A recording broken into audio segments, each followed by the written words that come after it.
Сәлеметсіздер ме, құрметті оқушылар. Бүгін бізде алгебра оқулығы 9 сынып Әбілқасымова кітабынан 32 тақырып геометриялық ықтималдық. Үстел үстіне ойын сүйегі лақтырылды. Бірінші ойын сүйегінде 4 ұпайдың түсу ықтималдылығы. Олай болса бізде m-іміз тең 1-ге, n-іміз тең 6-да, ал ықтималдығымыз сонда бізде 6-дан 1-ге тең болады.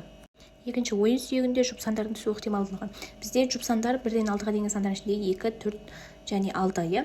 Олай болса m-іміз бізде тең 3-ге, n-іміз тең 6-ға, сонда ықтималымыз бізде тең болады 6-дан 3-ге, ол бізде 2-ден 1-ге тең.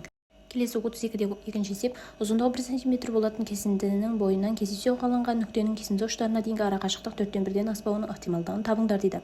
Олай болса бізде кесіндіден аспауы бізде екі жағдай ғана бар, яғни m-іміз тең 2-ге, n-іміз тең 4-ке, сонда ықтималдығымыз тең болады 4-тен 2, оны 2-ге қысқартатын болса 2-ден 1-ге тең.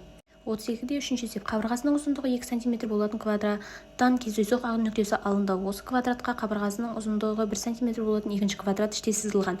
Алынған нүктенің екінші квадратқа тиісті болуының ықтималдығын табыңдар дейді. Оны біз S2-нің, яғни бізде кіші квадраттың ауданынан үлкен квадраттың ауданын бөлеміз, сол арқылы ықтималдығын табатын боламыз. Яғни бізде S1-іміз тең 4-ге, S2-міз тең 1-ге, олай болатын болса P-міз тең бізде 4-тен 1-ге.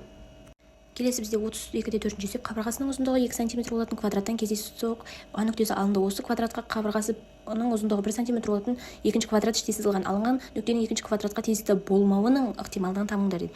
Ондай болса бұл бізде алдыңғы есептегідей шығады. Тек қана ықтималдығының болмайтынын табу үшін біз кері табамыз. Ол бір азайтылған P ол бізде 4-тен 3-ге тең. Келесі бізде 32-де 5-ші есеп, радиусы 2 см дөңгелектен кездейсоқ P нүктесі алынды. Осы дөңгелекке радиусы 1 см болатын дөңгелек іштей сызылған. B нүктесінің іштей сызылған дөңгелекке тиісті болуының ықтималдығын табыңдар дейді. Бұл жерде де S1 мен S2-ні тауып аламыз. S1-міз бізде 4π-ға, S2-міз π-ға тең болады. Сонда ықтималдығымыз бізде тең болады 4π-ден пилері қысқарып кетеді. Сонда 4-тен 1-ге тең. Келесі бізде 32-де 6-шы есеп, радиусы 2 см дөңгелектен кездейсоқ B нүктесі алынды. Осы дөңгелекке радиусы 1 см болатын дөңгелек іштей салынған. B нүктесінің іштей салынған дөңгелекке тиісті болмауының ықтималдығын табыңдар дейді. Біз алдыңғы есепте ықтималының болуын таптық, енді болмайтын болса, яғни бұл кері, онда бізде P1-ден P-ны азайтамыз, сонда ол бізде 4-тен 3-ге тең болады. Келесі 37-де екінші есеп, радиусы 3 см шардан кездейсоқ B нүктесі алынды. Осы шарға радиусы 2 см болатын шар іштей салынған. В нүктесінің іштей салынған шарға тиісті болуының ықтималдығын табыңдар дейді. Ол бізде ықтималын табу үшін V2-ні V1-ге бөлеміз, яғни кіші шардыкін үлкен шарға бөлетін болсақ, онда бізде V1-міз 36π, V2-міз 32π. Осы жерден P-міз тең болады, бізде 27-тен 8-ге. Келесі 32-де 8-ші есеп, радиусы 3 см шардан кездейсоқ B нүктесі алынды. Осы шарға радиусы 2 см болатын шар іштей салынған. B нүктесінің іштей салынған шарға тиісті болмауының ықтималын табыңдар. Бұл бізде алдыңғы есебімізге кері есеп, яғни 1-ден азайтамыз P1-ді. Онда ол бізде тең болады 27-тен 19-ға. Келесі бізде 32-де 9-шы есеп, ұзындығы 12 см болатын AB кесіндісінен кездейсоқ С нүктесі алынды.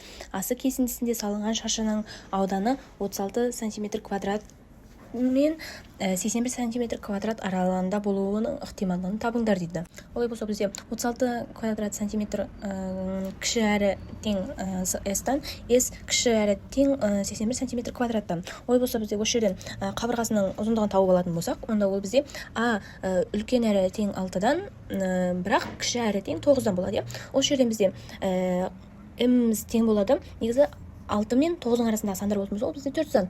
Ал жалпы бізде санымыз, n-іміз ол 12-ге тең. Олай болса, P-міз 12-ден 4-ге тең. Оны біз 4-ге қысқартып жіберетін болсақ, ол 3-тен 1-ге тең. Келесі 32-де 10-шы есеп, біріншісі 1 мен 10 кесіндісінен сан кездейсоқ таңдалды. Осы сан x квадрат азайтылған 5x қосылған алды кіші тең 0 теңсіздігінің шешімі болу ықтималдығын табыңдар дейді. Олай болса біз бірінші x1 мен x2-ні тауып алсақ, x1-міз бізде тең 2-ге, x2-міз 3-ге тең болады. Осыны енді сандардың интервалына, яғни сан түзуіне салатын боламыз. Сан түзуіне салып таңбаларын қойып аламыз. Бізде сонда плюс минус плюс болады. Бізге кіші болғандықтан минус аралығы керек, яғни 2 мен 3-тің аралығы. Бірақ бұл жерде бізде бүтін сандар 0-ге тең болғандықтан m-іміз тең 0-ге, n-іміз тең 10-ға, онда p-іміз тең болады бізге 0-ге. Келесі екіншісі 1 мен 10 кесіндісінен сан кездейсоқ таңдалынды. Осы сан x квадрат азайтылған 5x азайтылған 6 үлкен 0 теңсіздігінің шешімі болуының ықтималын табыңдар дейді. x1-іміз осы жерде бізде минус 1-ге, x2-іміз тең 6-ға тең болады. Осыны енді сан түзуіне салып алатын болсақ, таңбаларын қойып шығамыз. Сонда бізде таңбаларымыз плюс, минус, плюс болады. Плюс аралықтарын аламыз, себебі бізде теңсіздігіміз үлкен болу керек 0-ден.